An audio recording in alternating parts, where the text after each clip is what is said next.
처음 본 순간부터 싫었다. 그녀는 사상경찰의 끈앞풀일지도 모른다. 저 여자는 나를 감시하고 있는 게 틀림없다. 나를 미행해 여기까지 온 것이다. 올 것이 왔나? 절룩거리던 그녀가 비명을 지른다. 다친 다리 쪽으로 넘어진 게 분명했다. 다쳤습니까? 그녀에게 손을 내밀었을 때 내 손에 그녀가 무언가를 전한 것이다. 작은 종이 쪽지다. 사상경찰이 왜 그런 식으로 메시지를 전하는지는 모른다. 아마 협박이나 소환이나 자살하라는 명령이겠지. 떨리는 손으로 감시를 피해 종이 쪽지를 펴보았다.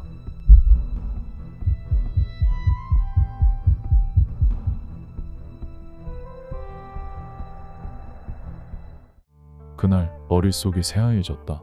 아무것도 손에 잡히지 않았다. 마음속 동요는 감출 수 없었다. 오늘 일기는 쓰지 않았다. 조금이라도 위험한 짓은 하고 싶지 않았다. 쪽지를 본 뒤로 살고 싶다는 마음이 간절해졌다. 쪽지를 건네줄 때 그녀는 분명 두려워하고 있었다. 만약 함정이었다면 그러진 않았을 것이다. 나는 그녀의 구애를 거절하고 싶지 않았다. 그녀와 빨리 만나지 않으면 그녀의 마음이 변할지도 모른다. 문제는 어떻게 만날 것이냐다. 그녀가 어디 사는지, 언제 퇴근하는지조차 알지 못했다. 그렇다고 청사 밖에서 퇴근하고 나오는 그녀를 기다린다. 말도 안 되는 짓이다. 결국 가장 안전한 곳은 식당뿐이다. 다음날 그녀는 내가 식당을 나설 때쯤 나타났다. 우린 서로 못 본 척하고 지나쳤다. 그 다음날에는 그녀가 다른 여자 셋과 함께였다. 그 뒤로 사흘 동안은 그녀를 전혀 볼 수 없었다. 견디기 힘든 나날들이었다. 그러던 어느 날 그녀가 식탁에 혼자 앉아 있었다. 절호의 기회였다. 단 2걸음을 남겨둔 그때였다. 스미스! 못 들은 척했다. 스미스! 윌셔, 저 멍청한 놈이 손짓하고 있었다. 거절할 수가 없었다. 나는 억지 미소를 지으며 윌셔가 앉은 자리에 앉았다. 윌셔도 나를 보며 활짝 웃는다. 그 얼굴 한가운데를 찍어버리고 싶었다. 몇 분 뒤에는 그 여자의 식탁에도 사람들이 가득 찼다. 다음 날 평소보다 일찍 식당에 나갔다. 예상대로 그녀는 어제 그 자리에 혼자 앉아 있었다. 빠르게 식판을 받아 그녀가 앉아 있는 자리로 향했다.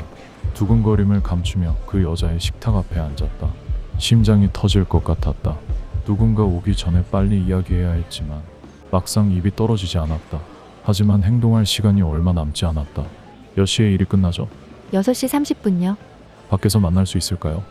승리광장 기념비 근처에서 만나요. 그곳은 사방이 텔레스크린인데요. 사람이 많으면 괜찮아요. 뭔가 신호라도 할까요? 필요 없어요. 그냥 제 근처에 있어주세요.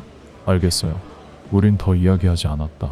우연히 같은 식탁에 앉아있는 것처럼 보이기 위해 서로 쳐다보지도 않았다. 그날 퇴근하자마자 광장으로 향했다. 수많은 사람들 틈을 헤치고 겨우 그녀 옆까지 다가갔다. 일요일 오후에 나올 수 있으세요? 네, 나올 수 있어요. 그럼 잘 듣고 기억해주세요. 그녀는 놀라울 정도로 정확하게 길을 알려주었다. 다음 약속을 정한 후 빠르게 자리를 떠나려 했지만 몰려드는 사람들 때문에 움직일 수 없었다. 그때 그녀의 손이 내 손을 더듬었다. 그리고 천천히 내 손을 꽉 쥐었다. 부드럽고 따뜻한 손이었다. 우리는 그대로 숨죽인 채 앞만 바라봤다. 잠시였지만 그 순간이 끝나지 않길 바랐다. 약속 시간보다 조금 일찍 도착했다. 멍하니 서 있다가 꽃 한 송이를 꺾었다. 그녀에게 주고 싶다는 생각이 왜인지 불쑥 들었다. 그때 누군가의 손이 내 어깨를 가볍게 쳤다. 그녀였다. 그녀는 아무 말도 없이 손짓하며 숲속으로 향했다. 다 왔어요. 그녀가 걸음을 멈추고 돌아서며 말했다. 몇 걸음 떨어진 곳에서 그녀를 바라본다.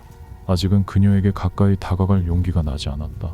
샛길에는 마이크가 있을 수도 있어요. 그래서 아무 말도 못했어요. 여긴 괜찮나요? 여긴 괜찮아요. 숨길 나무도 없으니까. 그녀는 왜 그렇게 거리를 두는지 모르겠다는 듯 익살스러운 미소를 지었다. 이름이 뭐예요? 줄리아예요. 당신은 윈스턴 맞죠? 어떻게 알았어요? 다 방법이 있죠. 그나저나 처음 봤을 때 나 어떻게 생각했어요? 그녀에게 거짓말하고 싶진 않았다. 중후했어요. 죽일 생각까지 했어요. 당신이 사상경찰일 거라 생각했어요. 사상경찰이라고요? 세상에, 정말 그렇게 봤어요? 그녀는 그 말이 정말 우스운 듯 웃어버렸다. 사실 겉으로 보면 딱 그런 여자죠. 실제로 스파이단 분대장이에요. 당 활동에도 열심히 나가고 군중 속에서 고함 지르는 것도 잘해요. 그게 살아남는 방법이니까요. 근데 당신 같은 여자가 왜 나 같은 남자를? 난 얼굴 보면 알아요. 누가 당의 개고 누가 아닌지. 당신은 얼굴에 써 있어요. 저항하고 있다고. 그래서 기회를 노렸죠. 이야기를 나누다 어느 순간 우리는 아무 말 없이 서로를 안았다. 안고 있는 것 외에는 아무것도 할 수 없었다. 나는 처음으로 누군가를 지켜주고 싶다는 마음이 들었다. 우리는 며칠 간격으로 만났다. 늘 퇴근 후 사람들 틈에 섞여 서로를 찾아야 했다. 어떤 날은 늘 사람들이 들끓는 시장 거리에서, 어떤 날은 줄리아가 알고 있는 비밀스러운 장소에서. 하지만 대부분은 거리에서 만나야 했는데 늘 장소를 바꿔야 했고 단 한 번도 30분을 넘길 수 없었다. 서로의 얼굴조차 보기 어려운 날들이었다. 말 몇 마디 주고받고 다시 사람들 틈에 섞여야 했다. 방언이 다가오면 말없이 멀어졌고 텔레스크린이 보이면 숨을 죽여야 했다. 어느 날은 만나고도 서로를 모른 척 해야 했다. 경찰이 순찰하거나 헬리콥터가 위에서 빙빙 돌며 감시를 하기 때문에 어쩔 수 없었다. 데이트를 하는데도 위험이 따랐지만 만날 시간을 내는 것도 쉽지 않았다. 위험하고 어리석은 짓인 걸 알면서도 그녀와 단둘이 있을 공간이 필요했다. 골동품 가게의 낡은 2층 방. 가게 주인은 아무것도 묻지 않았다. 창가에 커다란 침대 위로 낡은 담요와 베개가 놓여 있었다. 탁자 위에는 지난번에 샀던 유리 문진을 올려두었다. 방을 빌린 이후 우린 자주 이곳에 머물렀다. 이 방 안에선 세상에 어떤 재난도 닥치지 않을 것 같았다. 처음으로 평온함을 느낄 수 있었다. 이제는 삶이 지루하게 느껴지지 않았다. 이곳에서는 아무 불안 없이 잠들 수 있었다. 얼마나 잤을까? 그녀가 구두 한쪽을 집어들고 방구석을 향해 던지고 있었다. 왜 그래? 쥐예요.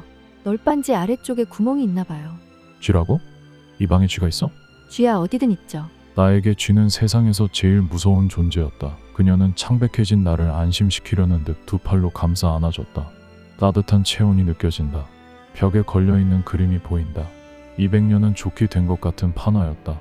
우린 가끔은 말도 안 되는 꿈을 꾸었다. 당에 맞서고 반란을 일으키고 형제단에 가입하는 상상까지. 하지만 그게 어디까지나 꿈이라는 걸 알고 있었다. 가끔 오브라이언 생각이 나. 그에게 가서 같이 반란을 일으키자고 말하고 싶어. 그녀는 그걸 무모하다 말하지 않았다. 그날은 마치 평생 이 순간을 기다려온 것처럼 느껴졌다. 누군가 뒤따라오고 있었다. 기척이 느껴졌고 조심스러운 기침 소리까지 들렸다. 천천히 뒤를 돌아보자 오브라이언이 서 있었다. 당신과 한번 얘기해보고 싶었어. 우리는 복도를 천천히 걸으며 얘기했다. 혹시 신화에 관심 있어? 새로운 사전이 나왔는데 재미있을까요?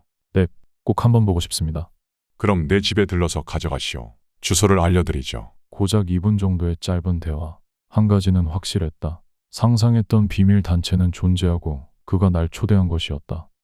그리고 며칠 후 우리는 그곳에 도착했다. 내부당원들의 구역, 평소라면 감히 발을 들일 수 없는 세계였다. 거대한 저택의 고급스러운 내부.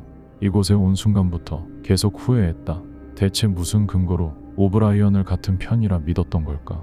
오브라이언은 우리에게 다가오다 텔레스크린 앞에서 멈춰섰다. 그는 리모컨을 눌러 텔레스크린을 껐다. 저걸 끌 수도 있군요. 우리 내부당원은 그 정도 특권은 있죠. 내가 먼저 말할까요? 아니면 당신이 먼저? 제가 하겠습니다. 저희는 당을 전복시키려는 비밀 조직이 있다는 걸 압니다. 그리고 당신이 그들과 함께한다고 믿습니다. 저희도 함께하고 싶습니다.